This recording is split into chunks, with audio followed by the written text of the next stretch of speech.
Hello, this is Harry Paden. I am the host of Paden's Pulpit. This is Season 2, Episode 40. Information about Fannie Lou Hamer. Episode 40, Season 2. Today's subject, information on civil rights icon and leader back in the 50s and 60s, Fannie Lou Hamer. Now, again, as I've said many times, I am a historian. I never desired to be a teacher or a professor. I just started gaining knowledge for myself, and throughout the years I've spread a wealth of knowledge through my newspaper columns, now through my podcast, on social media, because we as a people, we don't know the rich storied history that we have as people of color. One of the persons that everybody should know and never forget is Miss Fannie Lou Hamer. Fannie Lou Hamer. Her birthday was a couple of days ago, October 6th. And I'd like to, in honor of her birthday, rest in paradise, Queen, give some details about Miss Hamer. Before we get started, like my glasses? Nice, right? These are regular glasses. These aren't reading glasses, so this is for distance. I don't need them here because this is not a distance, but I like them. They're metal frame and, very stylish. I love those glasses. But for the purpose of this podcast, I need my reading glasses.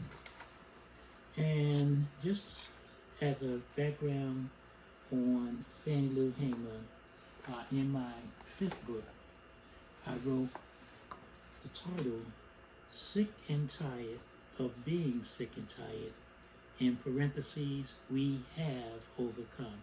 And we have overcome is bolded with 3 exclamation marks. And the reason I entitled my book that way was from a quote from Fannie Lou Hamer. Fannie Lou Hamer gave these words, and I'll get into how. On August 22nd, 1964, this poor Mississippi sharecropper sat before the Democratic National Convention in Atlantic City, New Jersey, and she described in graphic detail the racial efforts to keep blacks in Mississippi and other parts of the South from exercising their constitutional right to vote. At that convention, part of her speech, Miss Hamer, who was a fiery speaker, orator, declared, this is a quote, I have been sick and tired. I have been sick and tired of being sick and tired. Those last 8 words inspired the name of this book. She said, I'm sick and tired of being sick and tired. And as a person of color, I think we all can relate. I'm sick and tired of dealing with racism and people who think that we're less than them and, they're just crazy. They're crazy. Absolutely crazy. I know that. They may not know it or they may be pretending, but mental defect, racism, I did a report on it. She rose from humble beginnings in the Mississippi Delta to become one of the most important, passionate, and powerful voices of the civil rights voting movement and a leader in efforts for greater economic opportunities for African America. Fannie Lou Hamer was born on October 6, 1917, 20th child of sharecroppers in a community, Montgomery County, near the Mississippi Delta. And that's very humble. If you don't know anything about sharecropping, you work for someone else and you get to keep part of your crops, but it's a manipulative system where you never get truly what you should be getting because you're using their land and they're lending you their land. So it most brutal. In 1961, Miss Hamer, listen to this, received a hysterectomy by a white doctor without her consent while undergoing surgery to remove a uterine tumor. Such forced sterilization of black women as a way to reduce black population was so widespread it was dubbed a Mississippi appendectomy. Unable to have children of her own, the Hamers adopted 2 daughters. That summer, after this procedure, Miss Hamer got a chance to attend a meeting held by civil rights activist James Foreman of the Student Nonviolent Coordinating Committee, also known as SNCC, and James Bevel of the Southern Christian Leadership Conference, SCLC, both civil rights groups, where she learned that African Americans had the right to vote.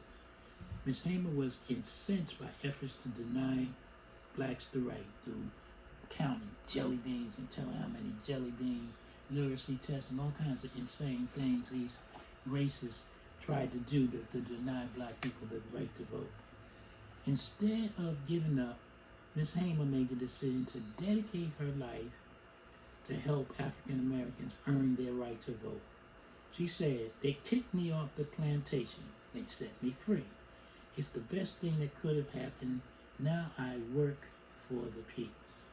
In 1964, this is where that quote comes from, Hamer's national reputation soared as she co-founded the Mississippi Freedom Democratic Party, which challenged the local Democratic Party's efforts to block black participation.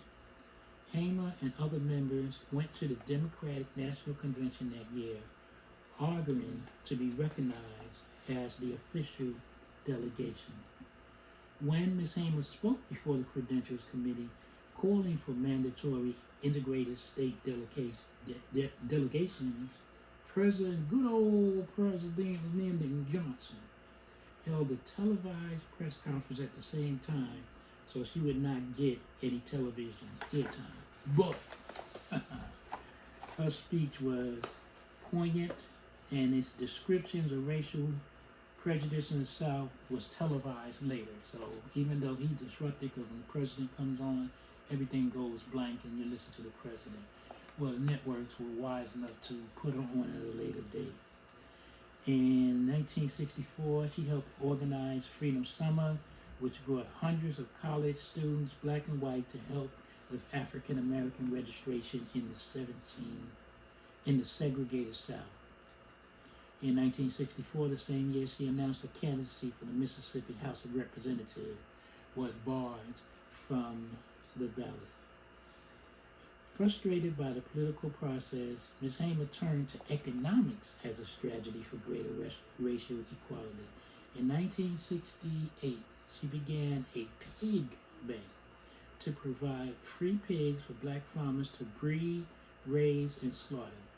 A year later, she launched the Freedom Farm Cooperative, buying up land that blacks could own and farm collectively. She had assistance from such heavyweights as Harry Belafonte. She purchased 640 acres and launched a co-op store, boutique, and sewing enterprise. She single-handedly ensured that 200 units of low-income housing were built. Many still exist today in Ruleville, that's in Mississippi. Extensive travel and fundraising took Ms. Hamer away from her day-to-day operations, as did her failing health. Throughout her life, she was plagued with several health issues, including having a walking disability because of polio. Despite this, she was a champion for civil rights, especially voting rights at the time when no one could lose, when a black person could lose their lives for such advocacy. Fannie Lou Hamer fought the good fight and should always be a constant reminder that we, as a people, in all caps, have overcome. This book gives more of the biography of Miss Hamer. I just gave snippets. It's called Sick and Tired of Being Sick and Tired. We Have Overcome. And I'm the author. It's available on Amazon. Very good book. So much Black history. Stop depending upon the schools to teach your children. You teach your children. Or have them look at my podcast. Or there's so many other people who put relevant information.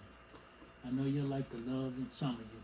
The love in hip hop, wild and crazy stuff. That's okay.